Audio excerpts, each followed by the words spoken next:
15 फेब्रुवारि दुलाराय बर' फरायसा आफादनि गोथार गायसनथाइ सान फालिथाय बे फालिथायजों लोब्बा लाखिनानै सिमेन्ट दख'रा दुलाराय बर' फरायसा आफादा दिनै सिमेन्ट दख'रा दुलाराय बर' फरायसा आफादजों दाफुंनानै होजानाय जयपुर खोन्दो दुलाराय बर' फरायसा आफादनि बेन्दोङाव थानाय दरथाम गामि बोरिमुरि 2 नं बोरिमुरि 3 नं बोरिमुरि बे दरथाम गामिनि हेफाजाबजों दिनै बोरिमुरि गामिनि गोथार बाथौ थानसालियाव सानसेनि मेहेर गोनां हाबाफारिजों 59थि गोथार गायसनथाइ सान फालिथाय बे फालिथायखौ जोङो मेहेर गोनां हाबाफारिजों खुंफुंदों। बे हाबाफारियावनो गिबि हाबाफारि बायदियै दुलाराय बर' फरायसा आफादनि फुंबिलिनि आर'ज, लोगोसे नैथि हाबाफारि बायदियै दुलाराय बर' फरायसा आफादनि गोथार फिरफिला बिर होनाय बे हाबाफारिखौ सिमेन्ट दख'रा दुलाराय बर' फरायसा आफादनि आफादगिरि मानगोनां बिथाङा मावफुंनानै होयो।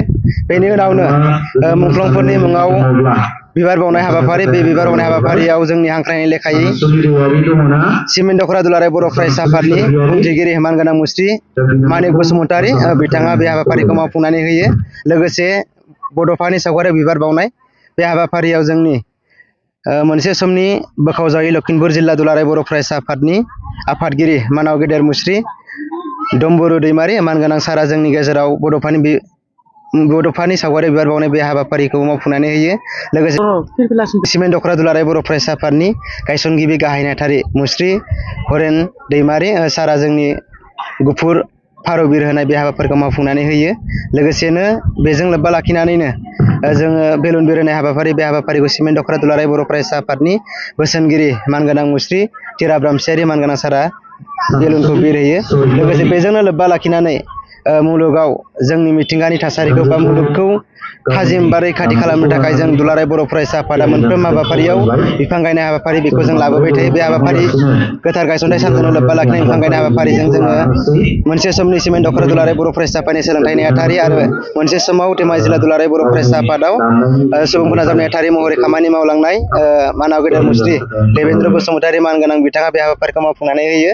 लोगोसे बे हाबाफारिजोंनो खोब जर'खा सोमोन्दो लाखिनानै 59थि गोथार गायसनथाइ सानजों लोब्बा लाखिनानै केक हानाय हाबाफारि, बेखौ जोंनि सिमेन्ट दख'रा दुलाराय बर' फरायसा आफादनि गिबि हाजेनगिरि महरै हानायजों लोगोसे जोंनि बे सिमेन्ट दख'रा दुलाराय बर' फरायसा आफादनि बेन्दोङाव थानाय जोंनि आगु समनिफ्रायनो दुलाराय बर' फरायसा आफादाव खामानि मावबोबाय थानाय मानगोनां दैदेनगिरि सारमोना जोंनि गेजेराव दंफैयो। बिथांमोननि हेफाजाबजों जोङो बे केक हानाय हाबाफारिखौ मावफुंनानै लायो। लोगोसे जोङो दान्दिसे समनि उनावनो दिनैनि हाबाफारि बर' माहारिखौ मुलुगाव गेरेमसा माहारि दानाय बड'फानि जा सानस्रि आरो सिमांखौ लानानै जों दिनै गेवलां मेल मोनसे मिथिं हाबाफारि लादों। बे हाबाफारियाव जों गाहाय आलासि महरै जोंनिनो धेमाजि जिल्ला दुलाराय बर' फरायसा आफादनि बोसोनगिरि मानगोनां मुस्रि लकेन बसुमतारी सारा जोंनि गेजेराव बाहागो लादों आरो बे हाबाफारिजों लोब्बा लाखिनानै दिनैनि हाबाफारिखौ बेखेवनानै होनो गोनां जोंनि सेङाजान माजरबारि गुदि बर' फरायसालिनि लेङाइ फोरोंगिरि मुस्रि दैमालु मोसाहारि बिथाङाबो बे हाबाफारियाव बाहागो लादों। लोगोसे साफ्रोम जों रायजो राजा बिथांमोनखौ बे समाव खावलायदों जोंनि गेवलां मेलनि गेजेरजों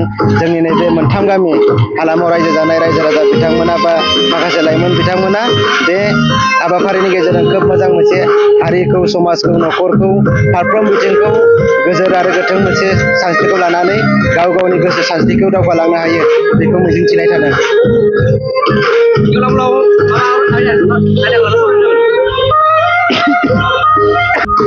जोङो बेखौनो बुंनांगोन, दुलाराय बर' फरायसा आफादा बर' माहारिखौ मुलुगाव गेरेमसा माहारि दानाय सानस्रि आरो सानथौजों मोनफ्रोम जों हाबाफारिखौ खामानि मावबोबाय थादों। बे हाबाफारियाव जोङो दुलाराय बर' फरायसा आफादा जागायनिफ्राय लानानै बा बर' हारिया जागायनिफ्राय लानानै दिनैसिम मोनथाम सुक्तिखौ मोननो हाबाय।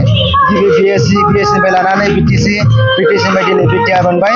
जाय बिटिआर गोजोन गोरोबथानि गेजेरजों जोङो आउट अफ बिटिआर बा बिटिआरनि बायजोआव थानाय बर' हारिनि थाखाय, बर' माहारिनि थाखाय दिनै बिकेडब्लिउसि मोनबाय। बे बिकेडब्लिउसि मोननायनि गेजेरजों जों गोबांथार खामानिफोरखौ जों मावफुंनो हायाखै, गोबांथार दफाफोरखौ जों मावफुंनो हायाखै। बै दफाफोरखौ लानानै गोबां हाबाफारिफोरखौ लानानै जोङो सावरायगोन। लोगोसे जों बेखौनो मिजिंथिदों नैबे हाबाफारिनि गेजेरजों जोंनि हारि खौसेथि, थामोनथाय आरो जौगाथाय बायदि बिथिंफोरखौ हमथानानै जों सावरायनायनि गेजेरजों समाजखौ, गामिखौ, रायजो राजा बिथांमोनखौ मोजां मेसेज होनो हायो, बेखौ मिजिंथिनानै सोलोंथाइ बिथिं, समाजारि बिथिं, माखासे बिथिंफोरखौ लानानै जोङो सावरायनो थांखि लादों।